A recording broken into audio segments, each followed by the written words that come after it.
Halo guys, kali ini saya akan masak rendang Padang. Nah, bagaimanakah keseruan seterusnya? Nonton ya video ini hingga selesai.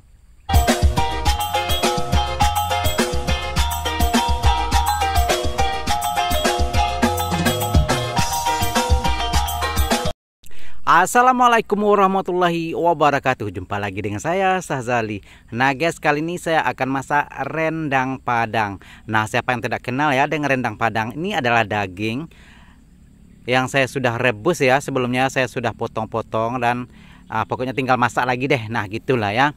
Dan ini juga ada sayur nangka yang sebelumnya juga saya sudah rebus. Kemudian nah seperti biasa ya, bahan-bahan kita memasak gulai tapi sedikit lebih. Nah yang saya masukkan tadi itu adalah daun-daunan, daun salam, daun limau purut, daun daun kunyit, dan juga serai bawang merah. Nah juga seterusnya ya, nanti saya akan masukkan seperti biasa ya, ada lengkuas, kunyit, dan juga jahe. Dan terakhir akan saya masukkan cabai. Nah ini adalah bahan-bahan saya sudah beli ya, yang sudah dihaluskan di pasar, yaitu bawang merah, bawang putih, juga jahe, kunyit, dan lengkuas. Semuanya sudah dihaluskan ya. Jadi saya lagi malas geprek-geprek gitu ya, saya beli yang sudah jadi saja ya, simple. Nah kalau ingin yang lebih segar boleh juga ya, lebih bagus sebenarnya yang kita geprek sendiri atau kita potong sendiri ya, mungkin itu lebih sehat begitu ya kira-kira ya. Tapi karena saya sudah beli, sudah tersedia ya yang paketnya yang saya beli di pasar, jadi saya menggunakan yang sudah ada saja ya.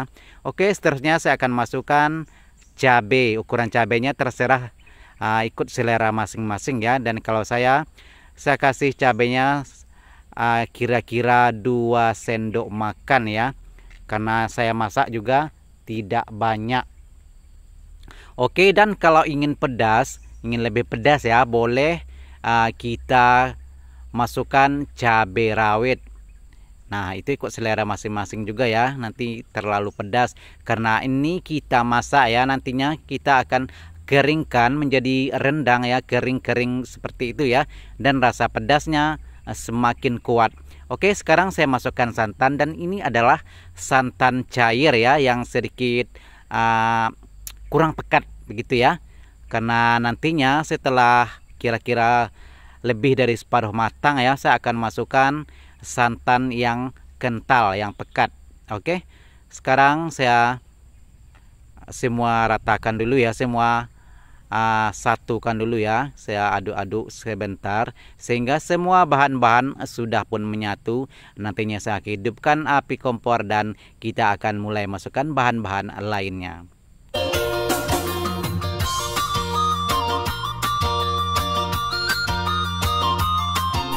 Oke guys, nah sekarang ya sudah kelihatan mulai mendidih ya. Dan ini seperti biasa juga ya, seperti kita masak gulai lainnya. Dan sekali-sekali kita aduk ataupun kita kacau ya. Nah sudah mulai mendidih ya. Saya akan masukkan sekarang, ini adalah daging sapi ya, atau daging lembu, ada juga orang bilang begitu ya. Kalau di Indonesia biasanya daging lembu. Daging sapi ini kira-kira berapa ya, 1/4 kilo atau ya lebih kurang segitu lah ya, karena kelihatan tadi kan cuman sedikit. Nah ini sebelumnya saya sudah rebus kira-kira 30 atau sekitar 40 menit ya. Dan begitu juga dengan sayur nangka yang saya masukkan sekarang. Sebelumnya juga saya sudah rebus kira-kira sama ya, 40 menit begitu. Dan sebelum direbus ya, saya potong-potong terlebih dahulu supaya cepat proses rebusnya. Dan saya rebus, dan sekarang saya sudah masukkan ya ke dalam kuali ya. Sudah pun kira-kira sudah hampir menjadi gulai. Nah seperti itu ya.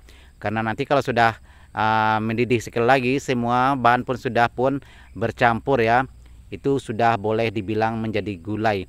Oke, sekarang kita tunggu sebentar lagi ya. Dan kelihatan ya sekarang sudah kelihatan penuh tapi nantinya akan mengering ya. Tapi sebelumnya saya akan masukkan juga santan kental nantinya ya, sebelum betul-betul menjadi rendang. Oke.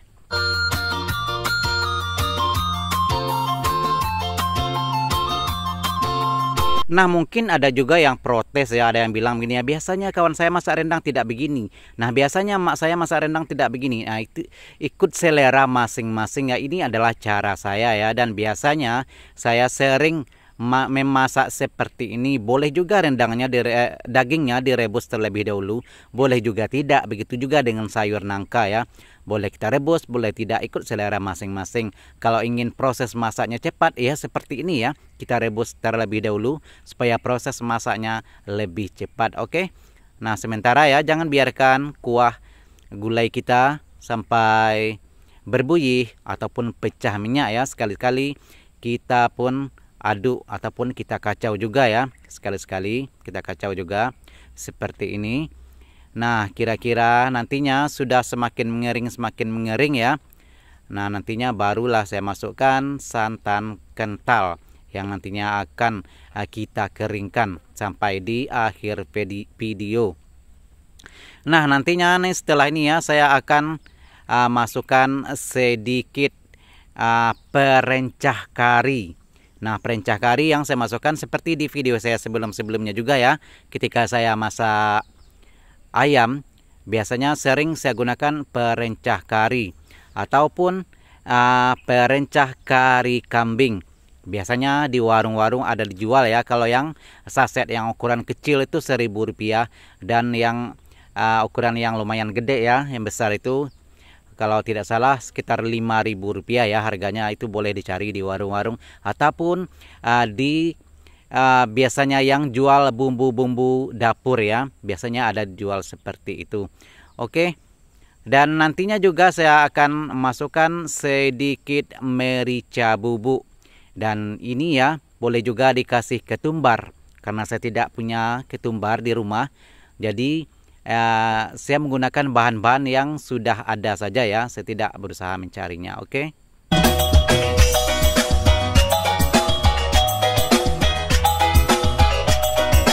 Oke guys, sanak-sanak semuanya, dan kelihatan ya sekarang saya sudah masukkan santan kental yang saya masuk tadi ya, karena kuahnya juga sudah mulai kering. Jadi saya masukkan santan kental, dan seterusnya seperti yang saya ceritakan tadi ya, saya sudah masukkan sekarang ini adalah bumbu kari ataupun bumbu gulai ya, bumbu gulai.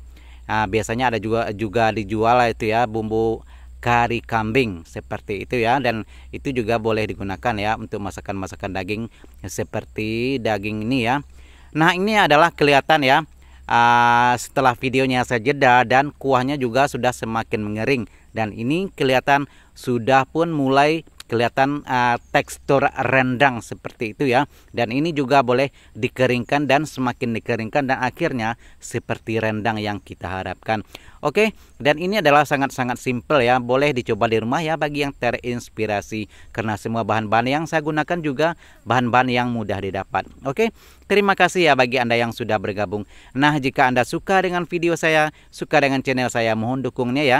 Subscribe, like, komen, dan juga share. Dan mungkin juga ada komen yang boleh saya terapkan di video saya selanjutnya ya. Boleh komen di bawah ya, mungkin ada usulan ataupun bagaimana ya.